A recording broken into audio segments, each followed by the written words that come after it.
ठंडी की शुरुआत हो चुकी है और इस ठंडी के साथ ही जो हमारे गांव में देहात में जो एक बनता था, हमारी माँ बहनें तमाम लोग बनाते थे। कुछ तिल के मिठाई, कुछ तीसी की मिठाई, तमाम तरह बनाया जाता था। और इसके बनाने का मकसद होता था कि अगर ठंडी में आप इसको खाते हैं तो आपकी जो सर्दी खांसी बुखार या जो बेसिक जो रोग होते हैं उनसे काफ़ी हद तक ये जो सामान बनते थे तिल से या तीसी से, वो रामबाण का काम करते थे। आज हम आप उन्हीं चीज़ों को दिखा रहे हैं कि ठंडी के मौसम में खाने के बाद गर्मी का एहसास जो दिलाते थे वो कुछ डिश है जो हमारे खेतों में जिनकी फसल उपजती है और उससे बनाया जाता है। अनीता जी भी हैं और हमारे साथ नमिता कुमारी भी हैं और अंजू जी हैं। समझेंगे कि क्या कुछ ये जो आप देख रहे हैं ये सजा हुआ है। अब ये वीआईपी जगहों पे अब ये छोटे छोटे डब्बों में मिल रहे हैं, जबकि आज से हमारी जो बचपन है, हम लोग बचपन में थे तो ये बड़े पैमाने पे सब बनता था। तिल का बनता था, लड्डू बनता था, चाहे तिल्ली का होता था। और तिल का तो बिहार में काफ़ी है, तिलकुट बनता है। और ठंडी जैसे जैसे आनी शुरू होती है वैसे वैसे इन चीज़ों का डिमांड, इनसे बने हुए चीज़ों का डिमांड हो जाता है। अब तो आप इसको बेच रही हैं, अब दुकानों पे। पहले लोगों को सुबह में नाश्ता में दिया जाता, कभी भी मांगते थे तो उनको दिया जाता था। तो अंजू जी क्या कुछ खासियत है इनकी, थोड़ा बताइए। और कितना ये गर्मी के में रामबाण के काम करते हैं? देखिए, सबसे पहले आपको बहुत बहुत धन्यवाद और आपके चैनल के माध्यम से जितने भी हमारे दर्शक देख रहे हैं सबको धन्यवाद, प्रणाम, नमस्कार। सबसे बड़ी बात यह है कि हमारे जो पूर्वज थे ना, वो बहुत बड़े वैज्ञानिक थे, साइंटिस्ट थे। उन्होंने अपने खान पान के साथ पर्व को जोड़ा था।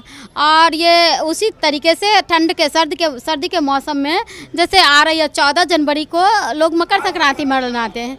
तो मकर संक्रांति में लोग चूड़ा, दही, लाई, तिलवा, कई ऐसे व्यंजन परोसे जाते थे जो यूनिक होता था।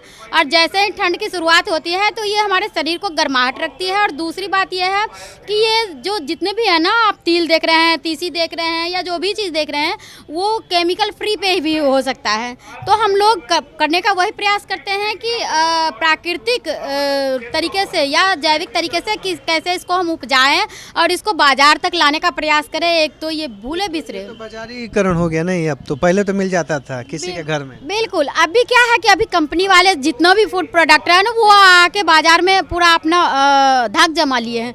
हम लोग चाहते हैं कि हमारे हाथ से बना हुआ वो स्वाद फिर से आए, जो एक बार खाने के बाद हमारा एकदम स्वाद गमगमाता सा रहे और वो याद आती रहे कि अच्छा कब आएगा वो 14 जनवरी का दिन। थोड़ा सा बताइएगा क्या क्या फ़ायदे हैं तिल्ली के। अगर आप चूँकि बनाती हैं, आप राष्ट्रपति तक मिल चुकी हैं अपने खेती को लेके, अपनी जानकारियों को लेके, तो थोड़ा इसके फ़ायदे भी बताइए कि कौन कौन से ठंडी के मौसम में कौन कौन से रोगों के लिए ये रामबाण है, क्या इसके महत्व हैं।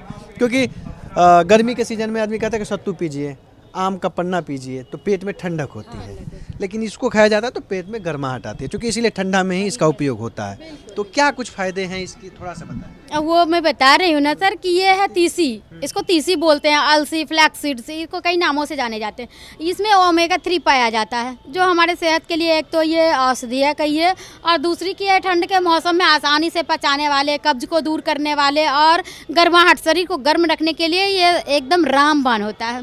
तो हमारे स्टॉल पे जितने भी कुछ है ना, वो कहीं ना कहीं हमारे सेहत से जुड़ा हुआ प्रोडक्ट है। तिल का तो अपना अलग ही गर्माहट के लिए ठंडी में होता है। बिल्कुल, ये तीसी का है, तिल का है, बादाम का है, मूढ़ी का है, यानी जो भी चीज़ें यहाँ है ना, वो देख रहे होंगे कि बाजार का जो फास्ट फूड है ना, उससे कहीं अलग हटके है। ठंडी में बेहद कामगर है। इसको हमारे यहाँ, आपके यहाँ क्या बोलते हैं इसको? इसको मेरे यहाँ लाई बोलते हैं हम लोगों के यहाँ। हमारे भोजपुरी भाषा में, कैमूर वेमूर की भाषा में इसको ढूंढा भी बोलते हैं लोग। और और मकर संक्रांति में काफ़ी चना का, माफ़ी चाहता हूँ, चावल जो होता है उसको ही उबाला लाई बनाया जाता है और गुड़ और लाई का ये पूरा, किसी तरह के मिलावट कुछ नहीं है। तो ये सब चीज़ें हैं कि जो कहा जाता है कि पाचन के लिए काफ़ी रामबाण है। और ठंडी के मौसम में सबसे ज़्यादा अगर उपयोग किया जाता है तो इसका उपयोग करते हैं। बहुत सस्ता होता था। अब पटना के सबसे महंगे जो सिटी सेंटर मॉल है, वहाँ पे इन चीज़ों की प्रदर्शनी अब लगाई जा रही है। तो अब समझिएगा कि कितना महत्वपूर्ण हो गया है, कितना ये अब खास हो रहा है। गांव में कभी हमें आसानी से मिलती थी और अब तो काफ़ी दूर हो चुका है।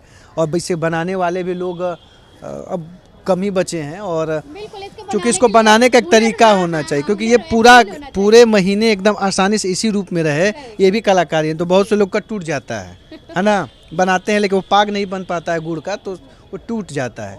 इसीलिए तो कहा गया है सर कि बिहारी एक कलाकारी है, थोड़ा संस्कारी है और उसके साथ कलाएं कूट कूट के भरा हुआ है। चुनाव वाला रंग आप में भी आया था ना। ये सब चीजें कितना क्या प्राइस रखी है सबका? सर ये अपने मार्केट में बहुत कम मिल रहा है और हम लोग को बनाने में इसको बहुत कुछ लगता है, यानी जो कहे इसको कॉस्ट पारिश्रमिक ये सारी चीज़, तो ये अभी सस्ता बिक रहा है, एकदम सस्ता बिक रहा है। मैदे का एक अगर समोसा आप खाते हैं तो 10 रुपये, और ये लड्डू भी खाइए तो 10 रुपये 15 रुपये। ज़्यादा फायदे कितने का? अगर 5 पीस है सर, कितने का देंगे डब्बा पूरा? ये पूरे डब्बे कितने का? 100 रुपये। हाँ। अच्छा, और ये तिल्ली का? का है तो 120। हाँ। अच्छा ये बताइए, दलहन तिलहन, हाँ। तिलहन में इसका तिलहन में ये भी उपयोग होता है, इसका भी उपयोग होता है। बिहार में हम तीसी की और इसके तिल का काफ़ी डिमांड है और कई तरह के इसके खाने के चीज़ें बनाई जाती हैं। खरीद के कहाँ से लाती हैं? खेत से उपजाती हैं? खेत से उपजाते हैं हम लोग, खेत से उपजाते हैं। हाँ, और घर में ही बनाते हैं इसको। हाँ, तो ये कुछ चीज़ें थी वीडियो में दिखाने का सीधा सा मकसद था कि ये जो चीज़ें आप देख रहे हैं, तिल का बना हुआ चाहे तीसी का बना हुआ, और ये तमाम चीज़ें जो गर्मी के ठंडी के मौसम में इसका सबसे ज़्यादा उपयोग किया जाता है खाने में, और कहा जाता है कि अगर इसको खाएंगे तो आपको गर्माहट होती है, ठंड नहीं लगती है। सबसे बड़ी बात है। आप कुछ लोग हैं जो जांच पर मतलब देख रहे हैं, क्या नाम है सर? जेपी शर्मा। जेपी जी कहाँ से हैं? वाराणसी। बनारस से जेपी जी आए हुए हैं। तो जेपी जी तो सब बनारस में तो पूरा कुल डिमांडे में रहेला। हाँ। तो क्या खासियत बा एकर? इसका खासियत कुछ आप भी गांव बनारस में है तो गांव से जुड़े हुए हैं? बनारस में सिटी से है। सिटी से ही है, लेकिन बनारस में गांव पना है एक आज भी है। जिंदा शहर बनारस। वो तो है ही है। तो कितना पहले था और अब कितना दूर हो गया है आप लोगों से? क्योंकि शहरी वाले हैं तो अभी भी फिल्म सब कुछ मिल जाता है वहाँ, ऐसी कोई बात नहीं है, सारा चीज़ मिल जाता है। मिल जाता है। हाँ। पहले से कम हो गया है डिमांड? नहीं दिखता नहीं है पहले से? नहीं दिखता है, ऐसी बात नहीं है, दिखता है। हाँ, बहुत बड़ी मार्केट है। बनारस में हाँ, बहुत बड़ी मार्केट है, मिलने को सब चीज़, मगर क्वालिटी सबकी अलग अलग है। हाँ, क्वालिटी का खेल है। क्वालिटी का खेल गाँव है, वाला जो स्वाद होता है वो अलग क्वालिटी अब नहीं हो पाता, वो चीज़ नहीं मिलेगा। बनारस से आए हुए हैं और ये सब चीज़ें, चूँकि बनारस हम पटना में है लेकिन बनारस बहुत ज़्यादा दूर नहीं है यहाँ से, तो एक कहीं ना कहीं रंग रूप आपको बनारस का दिखेगा।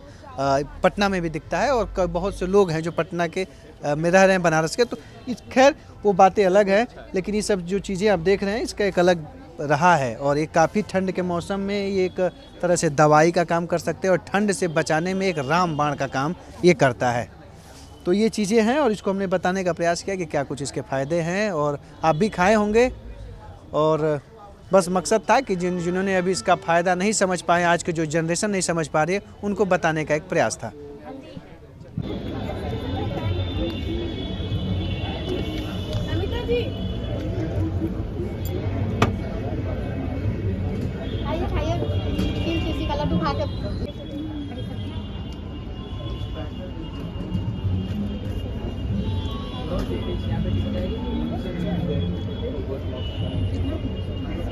अगर ये वीडियो आपको पसंद आया है तो इसे लाइक ज़रूर करें।